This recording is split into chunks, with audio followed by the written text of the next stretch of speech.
నమస్తే మీ పేరు రమేష్ అమ్మ నా పేరు. రమేష్, ఎలా ఉందన్న గవర్నమెంట్ అధికారంలోకి వచ్చి 1 సంవత్సరం అవుతుంది? అసలు దారుణం. పేదవాడికి కానీ మధ్య తరగతి వాడికి కానీ ఉపయోగపడే గవర్నమెంట్ ఇది అయితే కాదు. అదవుతుందా? పేదవాడు బతకాలన్నా మధ్య తరగతి వాడు బతకాలన్నా అది వైఎస్ఆర్ రాజశేఖర రెడ్డి, వైఎస్ జగన్మోహన్ రెడ్డికే సాధ్యం. చంద్రబాబు నాయుడు ఎప్పుడు కూడా హై లెవెల్లో వెళ్తాడు, మనకు సాధ్యం కానీ చూపించుంటాడు అతను మాయ మాటలు చెప్పి. ఆ ట్రాప్లో జనం పడి ఇప్పుడు మళ్ళీ ఇబ్బంది పడుతున్నారు. పేదవాడు మధ్య తరగతి వాడు ఇబ్బంది పడుతున్నారు దానివల్ల. ట్రాప్లో పడిన ఒకసారి అయితే పోనీ ట్రాప్ అనుకుంటుంది, దాదాపు 4వ సారి కదా ముఖ్యమంత్రి. అంటే ఈసారి మళ్ళీ ట్రాప్లో పట్టడానికి మళ్ళీ పవన్ కళ్యాణ్ చేసుకుని వచ్చాడు కదా. ఇతనేమో నేను ప్రశ్నిందని అన్నాడు కదా, ఇతను ఏదో చేస్తాడేమో అనుకుని అనుకున్నారు. అతను ఆల్రెడీ అతనికి ఎప్పుడు బానిసంగా మారిపోయాడు అన్న విషయం కొంతమందికి తెలియక మళ్ళీ వీళ్ళు పవన్ కళ్యాణ్ చూసి అలా చేశారు. టోటల్గా ఇద్దరు కలిసి మోసం చేశారు. చెప్పిన పథకాలన్నీ సూపర్ 6 అంతా సక్సెస్ అయిందని చెప్తారు. సూపర్ 6 పథకాలన్నీ ఎక్కడ సక్సెస్ అయినాయి? వాళ్ళు మీటింగ్ పెట్టి సక్సెస్ అయినాయి చెప్పుకుంటున్నారు తప్ప ఎక్కడ సక్సెస్ అయినాయి? ఇప్పుడు 100 మంది లబ్ధిదారులు ఉంటే ఒక 50 మందికి వేసి మిగతా 50 మందికి ఏకనామం పెడితే అది అందరికీ సమృద్ధికి ఇచ్చినట్టు కాదు కదా. ప్రతి ఒక్కరికి పథకాలు ఉన్నాయి, ఇది మంచి ప్రభుత్వం అని చెప్పేసి గడప గడప స్టిక్కర్లు కూడా వేసుకున్నారు.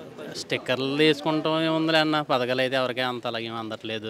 వాళ్ళ కార్యకర్తలు టిక్కులు పెట్టిన వాళ్ళకి వెళ్తున్నాయి పైకి అంతే. 100 మంది లబ్ధిదారులు ఉంటే పేదవాళ్ళు ఉన్నారనుకో 30 మందికి వేస్తున్నారు, 70 మందికి మళ్ళీ వేస్తామంటున్నారు. ఇప్పుడు రైతు భరోసా ఉంది, ఒకరికి 5,000 పడుతుంది, ఒకటి 3,000 పడుతుంది, ఒకటి 10,000 పడుతుంది. అసలు ఆ డిఫరెన్సెస్ ఎందుకు వస్తుంది ఎవడో చెప్పట్లేదు. గత ప్రభుత్వం నేర్పిన పాఠాలు ఇవి. గత ప్రభుత్వంలో కూడా వైసీపీ వాళ్ళకి మాత్రమే పథకాలు అందినాయి, పదవులు కానీ లేకపోతే ఏదైనా ఉద్యోగం కావాలని ఓన్లీ వైసీపీ వాళ్ళకి అందినాయి అని చెప్పేసి మాట్లాడుతూ ఉన్నారు. అసలు అప్పుడు గవర్నమెంట్ రన్నింగ్లో ఉన్నప్పుడు కూడా ఎవరైతే తెలుగుదేశం కార్యకర్తలు ఉన్నారో జనసేన కార్యకర్తలు ఉన్నారో వాళ్ళు కూడా ఒప్పుకునేవారు. మాకు ఏ విధమైన పార్టీ భేదం లేకుండా పథకాలు ఇస్తున్నారని వాళ్ళు కూడా ఒప్పుకున్నారు. వాళ్ళు ఆ రోజు యాజిటేషన్ రావాలి కదా నిజంగా పథకాలు అందరికీ. లేకపోతే సామాన్య ప్రజలు తెలుగుదేశం వాళ్ళు కానీ జనసేన వాళ్ళు కానీ ఆ రోజు అందరూ కూడా పథకాలు తీసుకున్నారు, అది వాళ్ళకే తెలుసు. వాళ్ళు కూడా ఏ రోజు విమర్శించలేదు. అందుకనే దానికి మించి ఇస్తానన్నాడని చెప్పి వాళ్ళు నమ్మారు, అంతే మోసపోయారు. పేదవాడి ప్రభుత్వం అని చెప్తున్నారు, మరి 11 సీట్లకి ఎందుకు పరిమితం అయిపోయిందంట? అంటే 11 సీట్లు పడేశారని చెప్పి, అంటే కూటమి వల్ల వచ్చి రావడం వల్ల ఇబ్బంది అయిందంటారు, లేకపోతే ఏ రకంగా మోసం? అంటే జనసేన ఓటు బ్యాంక్ కలిసింది కాబట్టి తప్ప తెలుగుదేశానికి పాతదే తప్ప కొత్తగా వచ్చింది ఏమీ లేదు కదా. వైసీపీ ఓటు బ్యాంకు 40% ఎక్కడ తగ్గలేదు కదా.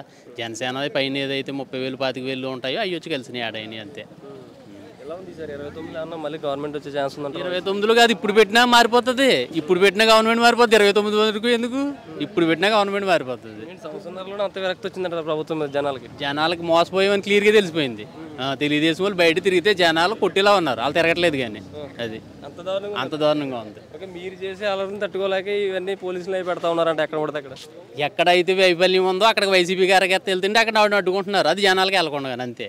అంతే తప్ప ఎక్కడ ఏమన్నా ఇప్పుడు మెడికల్ కాలేజీ ఇప్పుడు కట్టినట్టునే అయితే అయిపోతాం. ఇప్పుడు ఎంతవరకు కరెక్ట్ అయింది? ల్యాండ్ అక్విజిషన్ చేశారు, డబుల్ స్టేర్ వరకు కట్టారు, మరి కట్టలేదని ఎలా అంటారు? ఇప్పుడు వాళ్ళని వచ్చి డబుల్ స్టేర్ మీద ఎక్కించి గంటేద్దాం కిందకి, అది గ్రాఫిక్స్ లేకపోతే నిజమో తెలుస్తుంది.